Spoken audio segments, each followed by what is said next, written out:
3 grup yang panjenengan masuk.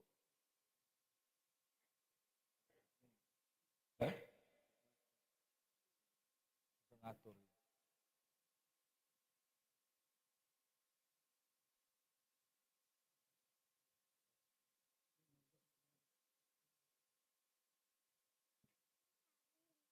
Masya Allah ya Syekh. Mau puasa apa? Subuh. Puasa subuh. Isya.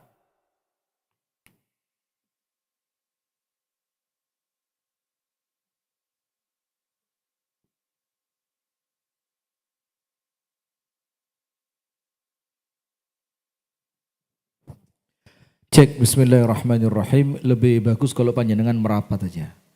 Jadi kelihatan kayak majelis ilmu tenanan gitu loh. Iya. Monggo merapat. Ini insya Allah kita sedikit saja. Nggak usah panjang-panjang. Yang penting ilmune nyantol. Masya Allah lama nggak muncul sih. Sehat gih? Oh iya, kak saya yang kangen panjenengan. Masya Allah lengkap-lengkap alhamdulillah. Bismillahirrahmanirrahim. Assalamualaikum warahmatullahi wabarakatuh. Bismillahirrahmanirrahim. Alhamdulillahi rabbil alamin. Assalatu wassalamu ala ashrafil anbiya'i wal mursalin. Nabiyyina wa maulana Muhammadin. وعلى آله وصحبه أجمعين أعوذ بالله من الشيطان الرجيم يا أيها الذين آمنوا اتقوا الله حق تقاته ولا تموتن إلا وأنتم مسلمون اللهم إنا نسألك علما نافعا ورزقا طيبا وعملا صالحا متقبلا آمين يا رب العالمين. Hadirin sekalian, ibu-ibu dan bapak-bapak, teman-teman serta adik-adik sekalian, jamaah salat Isya dan salat tarawih Masjid Nur Salihin yang semoga kita doakan ya. Mudah-mudahan Bapak Haji Muhammad Salihin beserta keluarga oleh Allah diberikan kesehatan, rezekinya oleh Allah diberkahi, Allah menjaga niatannya agar tetap ikhlas karena Allah, dan mudah-mudahan yang dicita-citakan dari kebaikan oleh Allah dimudahkan. Amin ya rabbal alamin. Wabil khusus kita punya hajat besar ini, dekat lagi masjid yang sebelah utara. Ini mudah-mudahan sama Allah proses pembangunannya dipermudah dan dipercepat. Amin ya rabbal alamin. Alhamdulillah kita bersyukur kepada Allah, kemudian salawat beriring salam semoga tercurahkan kepada baginda Nabi besar Muhammad sallallahu alaihi wasallam.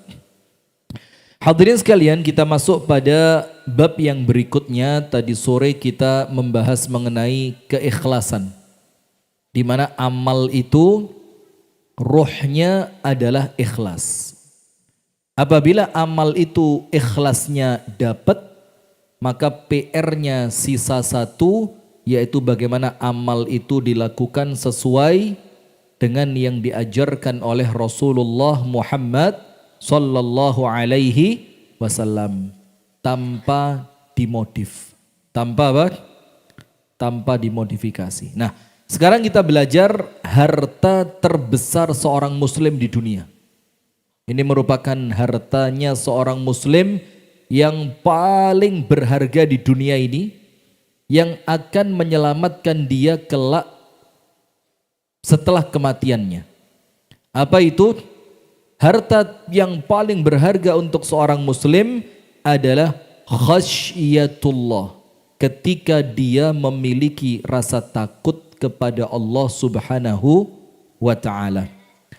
Kathratu khawfihim minallahi ta'ala fi hali bidayatihim wa hali nihayatihim.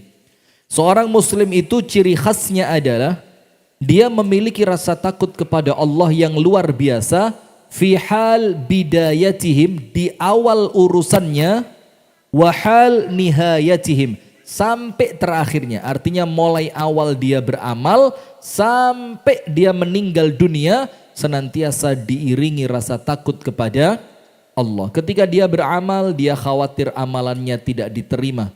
Ketika dia beramal, dia khawatir amalannya tercampuri dengan niat selain Allah. Ketika dia beramal, dia khawatir amalannya tidak sesuai dengan apa yang diajarkan oleh Rasulullah. Ketika dia beramal, dia khawatir amalannya tidak sempurna. Dan keadaan rasa takut di akhir, mereka khawatir akhir usia mereka ditutup dalam keadaan su'ul khatimah. Na'udzubillah min dzalik. Lakin fi hali bidayatihim minadz-dzunubi wa khaufil 'adzab. Seorang muslim itu di awal mereka takut dosa, takut betul dengan maksiat. Mereka mengkhawatirkan dirinya terjatuh pada kemaksiatan, wabil khusus di zaman seperti zaman kita, di mana noleh sedikit sudah maksiat. Dan ketika dia bermaksiat, dia khawatir apa? Dia khawatir khauful azab, khawatir kemaksiatan itu mendatangkan azab dari Allah.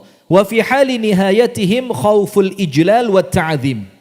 Kemudian di akhir dari rasa takut mereka, mereka itu takut al-ijlal. Ijlal itu dibesarkan oleh manusia. Wa ta'zim, diagungkan oleh manusia. Orang zaman dulu takut, orang sekarang mencari. Orang dulu apa? Takut. Takut diunggulkan, takut dimuliakan, takut dispesialkan, takut dibesarkan. Orang sekarang cari, kepingin dimuliakan, diunggulkan, dinomorsatukan. Atau kalau penyakitnya namanya sekarang NPD. Narcissistic Personal Disorder. You know? Susah ya. Memang kalau sudah pakai bahasa Inggris gini ya memang ya rotok berat ya. Nah maka orang zaman dulu takut. Kalau orang sekarang malah cari. Sampai nyeleneh gak karuan, sing penting muncul. Na'udzubillah min dzalik. Wa fil akhiri khaufu su'il khatimah, dan penutup rasa takut mereka takut meninggal dalam keadaan su'ul khatimah. Allah berfirman dalam surah Ar-Rahman ayat yang ke-46, waliman khafa maqama rabbih jannatan, dan untuk mereka yang takut kepada Allah Ta'ala, Allah anugerahkan untuk mereka 2 surga. Surganya bukan cuma 1.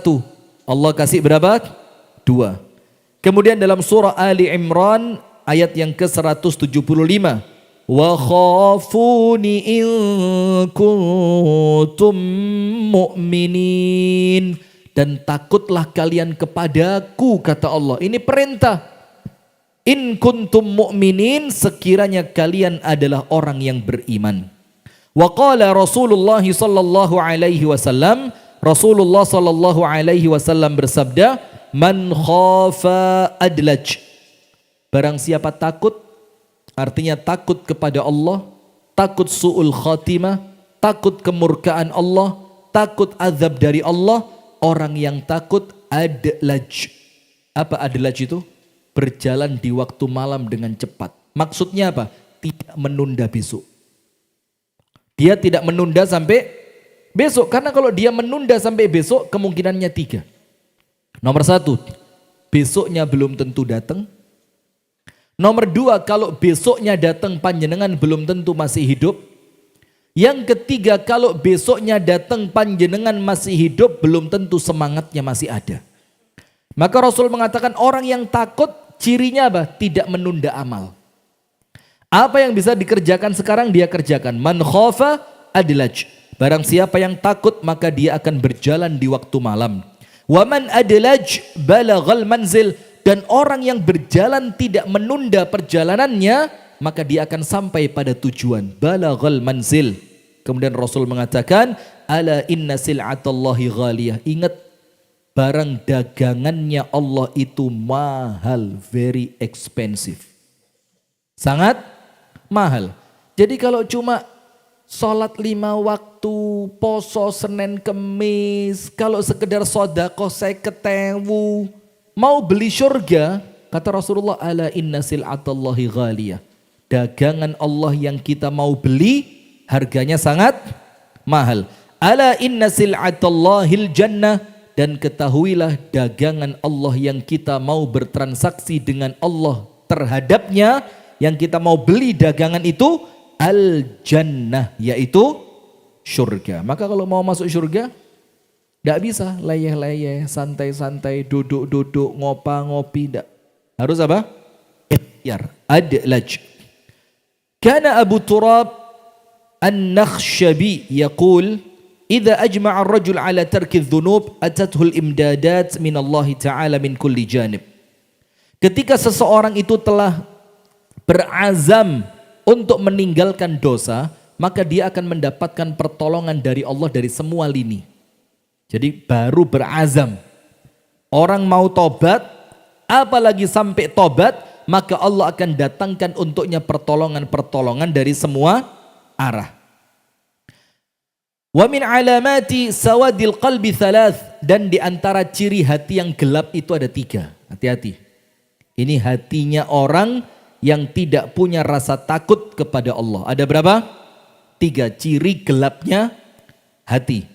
Nomor 1, alla yajida lidzunubi mafza'a, tidak merasa takut melakukan dosa, ngelakoni dosa biasa. Jadi berdosa itu sudah merasa apa? Biasa. Kalau rokok dianggap haram, berarti ngerokok itu biasa banget. Gak kerasa lek rokok itu dosa. Kalau dianggap haram, tapi kan sekarang ada yang ngomong halal ya. Ya enggak tahu, saya wong kiai-kiai NU aja maksimal makruh. Ini sampai halal, ya sudahlah, masing-masing di hadapan Allah Subhanahu wa ta'ala. Kemudian dia tidak merasa takut ketika melakukan dosa. Yang pertama itu cirinya. Yang kedua, walid ta'ati mauqi'a. Dan ketika dia melakukan ketaatan tidak mendapatkan kenyamanan. Jadi ngelakoni ngaji, sholat, puasa, tahajud, sujud, itu tidak kerasa nikmatnya karena hati sudah gelap. Dan yang ketiga, walil mau'izati munji'a, dan ketika mendapatkan nasihat tidak menggerakkan dia. Itu ciri orang yang hatinya terlanjur hitam. Wa kana Al-Hasan Al-Basri yaqul, Al-Imam Al-Hasan Al-Basri mengatakan, min alamati man ghariqa fi dhunub, ciri orang yang tenggelam di dalam dosa. Bukan cuma berdosa, tapi apa? Tenggelam, dipermainkan, diombang-ambingkan oleh dosa. Cirinya adalah adamun syirahi sadrihi li siyamin nahar wa qiyamil lail, berat puasa dan sholat tahajud. Jadi standarnya ulama zaman dulu tidak main-main. Orang itu kalau puasa sunnah berat, bukan wajib loh ini, sunnah. Dan kalau sholat tahajud terasa berat, walaupun dia sholat dia, puasa dia, tapi rasanya tidak nyaman, masih perlu effort yang luar biasa, perlu kerja keras untuk melakukan itu. Kata Imam Al-Hasan Al-Basri, itu ciri man ghariqa fi dzunub, ciri orang wis kadung kedelep dengan dosanya. Kita bukan? Kita atau bukan? Ya wis jujur aja, Pak. Kini wis podo kabeh. Nggak usah gaya tok, podo. Kita ini lek gak mau wekso, lek gak ngoyo gak iso tahajud. Kita ini kalau ndak niat betul ndak bisa puasa kita ini. Ya Allah. Wa qala ba'duhum, sebagian di antara para ulama mengatakan, lau lam yakun fit ta'ati illa zuhuru nurul wajhi wa baha'uh. Kalau saja ketaatan itu tidak memberikan kecuali cahaya pada wajah, wal mahabbatu fil qulub, dan kecintaan di dalam hati orang beriman, wal quwwatu fil jawarih, kekuatan fisik. Ini loh, orang yang tangine awan terus fisiknya mesti lemah. Perhatikan, orang kalau bangunnya siang fisiknya lemah. Tapi orang itu kalau bangun sebelum azan subuh, kemudian dia gerak, dia ke masjid, dia istighfar, dia olahraga, fisiknya kuat. Wal quwwatu fil jawarih wal amnu ala nafs, dan jiwanya terasa apa? Tenang gitu. Tidak perlu cari hiburan ke sana. Pokok dirinya itu sendiri sudah tenang. Iya kan? Wat tajawuz fi syahadati ala nas, Kemudian dia itu mendapatkan pengakuan baik dari manusia. Lakana fi dzalika kifayah fi tarkidz dzunub. Maka semua itu sudah menjadi cukup untuk kita meninggalkan dosa. Jadi kalau taat itu tidak ada efeknya kecuali yang 4 tadi, cukup dengan itu untuk kita taat itu cukup. Wajahnya bersinar, dicintai oleh manusia, fisiknya kuat, jiwanya merasa nyaman, dan manusia memandang dia sebagai orang yang baik. Walau lam yakun fil ma'siyati illa an nakara fil wajhi, dan sekiranya kemaksiatan itu tidak mendatangkan kecuali wajah yang menyeramkan, wadzulma fil qalbi, kegelapan di dalam hati, wal la'natu fil dzikri, dan kalau namanya disebut manusia itu melaknat dia. Sopo? Yang mana Pertamina siapa yang ngoplos itu? Siapa? Namanya tuh? Reva Khalid. Kalau Rifa Khalid, apik jane jenenge ya. Reza, coba cek Google. Reza, Rifa, Reko, nanti Rio. Iya. Kalau namanya disebut, yang disebut manusia apa? Itu orang terlaknat itu. Wah, aku tuku Pertamax petang tahun gak tahu Pertalite rek lah kok dikap. Nah, coba. Jadi sekiranya tidak ada dalam kemaksiatan kecuali semua itu, wal isqatu fi syahadah, persaksiannya tidak diterima. Kalau yang pertama tadi persaksiannya apa? Diterima. Kalau yang ini persaksiannya tidak diterima, wal khaufu ala nafsi, jiwanya merasa ketakutan, tidak tenang, tidak nyaman, maka sudahlah, percayalah, percaya. Wis gak usah pura-pura, gak usah tedeng ngaling-ngaling. Orang kalau tiap malam ngopi gak tenang di omah. Dia kalau di rumahnya tenang, dia ndak akan keluar. Jujur, wis gak usah tola-toleh, tanya diri sendiri. Termasuk teman-teman yang istrinya sudah lebih dari 1 itu, lek sik ngopi belum bahagia dia. Iya, serius. Karena orang itu kalau sudah bahagia dia tidak akan banyak gerak. Karena bahagia dalam rumah tangga itu namanya sakinah. Sakinah itu sukun. Sukun itu mandek gak kakean obah. Nah kok info-info. Info-info. Ya ibu-ibu yang di bawah. Bu. Coba pintunya dibuka dikit. Lutfi. Pintunya dibuka ya Lutfi. Syafiq. Saya panggil ibu-ibu biar dengar suaranya. Bu. Masya Allah. Boleh enggak bu, tiap malam suaminya ngopi bu? Enggak, dengerin. Enggak. Antum ketika ngopi, antum enggak mikir perasaan istri di rumah sendirian. Antum yang penting seneng sama temen, yang penting bisa ngerokok sama temen, ketawa-ketawa sama temen, apa meneh ono sing ngebosi istri di rumah. Ayo. Mana yang ngopi-ngopi? Zoomnya mana Mas Dian? Coba di zoom Mas Dian. Ini yang suka ngopi-ngopi ini. TikTok. Yang suka ngopi. Kopdar. Kayaknya info tak bro. Sepieram panik grupe bro. La haula wa la quwata illa billah. Coba ini. Ramadan panggah ngopi loh. La ilaha illallah Muhammadur Rasulullah. Sampai Imam Zuhri mengatakan apa? Hadza syahrul Quran wa it'amut ta'am. Kalau sudah masuk Ramadan, wayai ngaji dan memberi makan. Maka Masya Allah Pak Solihin ini beruntung. Mudah-mudahan panjang umur istiqomah. Amin. Beruntung. Ini kata Imam Az-Zuhri, ini bulannya Quran dan memberi makan. Tidak ada lain. Lah kok ngopi? Nah ya kan?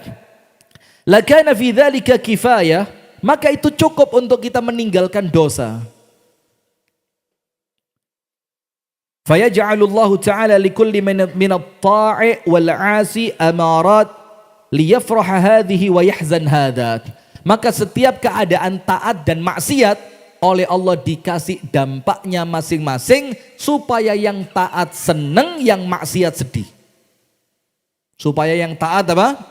Senang dengan ketaatannya, dan yang bermaksiat sedih dengan maksiat. Loh.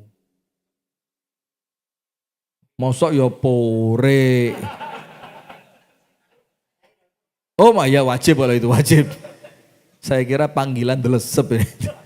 Sudah. Waqad qala Allah Ta'ala dalam surah Fussilat ayat yang ke-30, Allah Ta'ala berfirman, Innalladzina qalu rabbunallahu thumma istaqamu. Orang-orang yang mengucapkan Tuhan kami adalah Allah, kemudian mereka istiqamah. Thumma istaqamu. Apa yang mereka dapatkan? Tatanazzalu alaihimul malaikatu alla takhafu wa la tahzanu. Malaikatnya ngomong kepada mereka, wes mas, dengan keistiqomahanmu di dalam ketaatan kepada Allah, Anda tidak pantas takut, tidak pantas bersedih. Itu malaikatnya ngomong. Apa kata para ulama salaf? Innama taqulul malaikatu dzalika liman tala khaufuhu minallah.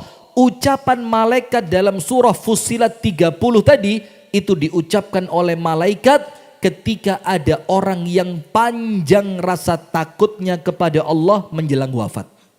Untuk siapa? Untuk orang yang panjang rasa takutnya kepada Allah.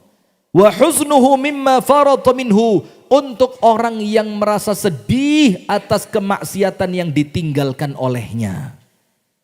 Jadi malaikat itu ngomong, alla takhafu wa la tahzanu. Ojo wedi, ojo sedih. Kepada siapa?